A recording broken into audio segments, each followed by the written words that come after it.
ராஜேஷோட மனைவி செத்து ஒரு வாரம் ஆச்சு. அவன் மனைவி இறந்து போய் ஒரு வாரம் ஆயிருந்தாலும் அவன் கிட்ட அவனுக்குள்ள இருக்கிற சோகத்தை விட குழப்பம் அதிகமா இருந்துச்சு. எதையோ அவன் சிந்திச்சுக்கிட்டே இருந்தான். அப்போதான் அவன் ஆன்மாவின் குரல் அப்படிங்கிற ஒரு இடத்த பத்தி கேள்விப்படுறான். அத அவன் கிட்ட அவனுக்கு தெரிஞ்ச ஒருத்தர் வந்து சொல்றாரு. அந்த இடத்துக்கு நீங்க போனீங்கன்னா அங்க உங்ககிட்ட செத்தவங்களோட உங்களை பேச வைப்பாங்க ஒரு தடவை மட்டும். ஆனா இது மாயமந்திரம் எல்லாம் கிடையாது, அவங்க ஏதோ ஒரு ஹைடெக்கான டெக்னாலஜியை பயன்படுத்துறாங்க அப்படின்னு அவர் சொல்றாரு. அப்புறம் அவரு பாக்குறதுக்கு அது ஐடி கம்பெனி மாதிரியே இருக்கும், ஆனா அவங்க வாங்குற ஃபீஸ் ரொம்ப அதிகம். இப்படி அவர் சொன்னதும் எவ்வளவா இருந்தாலும் பரவாயில்ல, நான் என் மனைவி பிரியா கிட்ட கடைசியா ஒரு தடவை பேசி ஆகணும் அப்படின்னு முடிவு பண்ணி அவன் அந்த இடத்துக்கு அவரையும் கூட்டிட்டு போறான். அங்க அவனை ஒரு பளபளன்னு இருக்கிற ரொம்ப அமைதியான ரூம்குள்ள கூட்டிட்டு போறாங்க. ரூமுக்கு நடுவுல ஒரு வித்தியாசமான சேரும் பக்கத்திலேயே பழைய காலத்து போன் ஒன்னும் இருக்கு. அங்க அவன் கிட்ட ஒருத்தர் எப்படி பேசணும் அப்படிங்கிற இன்ஸ்ட்ரக்ஷனை கொடுக்கறாரு. அவரு அவன் கிட்ட உங்களுக்கு சரியா 5 நிமிஷம் மட்டும்தான் டைம், உங்க மனைவி ஆன்மாவோட நாங்க எங்களுடைய டெக்னாலஜி மூலமா இந்த போன் வழியா கனெக்ட் பண்ணுவோம், நீங்க அதுக்கு அந்த சேர்ல அப்போதைக்கு உட்கார்ந்துருக்கணும். போன் ரிங் ஆக ஆரம்பிச்சதும் கரெக்டா அதை 3வது ரிங்ல எடுத்து பேசுங்க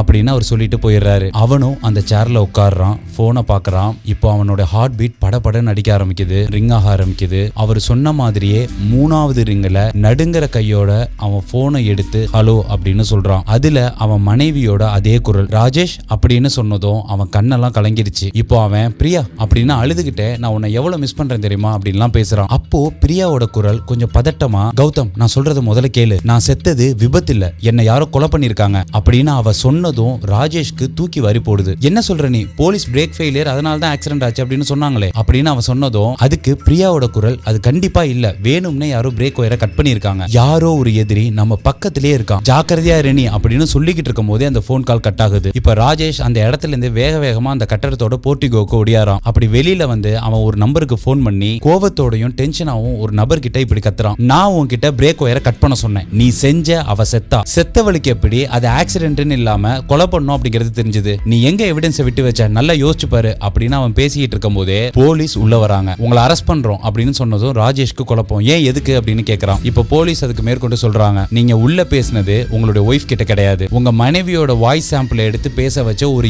ஏஐ வாய்ஸ். குழப்பமான வழக்குகள்ல சந்தேகப்படுற ஆட்கள்கிட்ட இருந்து உண்மையை வர வைக்கிறதுக்கு இப்போ நாங்க இந்த மாதிரியான விஷயங்களை பயன்படுத்துறோம், நாங்க உங்ககிட்ட இருந்து உண்மையை வர வைக்கிறதுக்காக பண்ண டிராமா தான் இது அப்படின்னு அந்த போலீஸ்காரர் சொல்றாரு. அது மட்டும் இல்லாம உங்க போனையும் டேப் பண்ணிருக்கோம் அப்படின்னு சொல்றாரு. அவன் பேச முடியாம திகச்சு போய் நிக்கிறான். பொதுவா டெக்னாலஜி பொய்யை உருவாக்குறது மட்டும் இல்ல, புதைச்சு வச்ச உண்மையையும் கூட தோண்டி எடுக்க அது உதவுது, அதை சரியா பயன்படுத்தும் போது.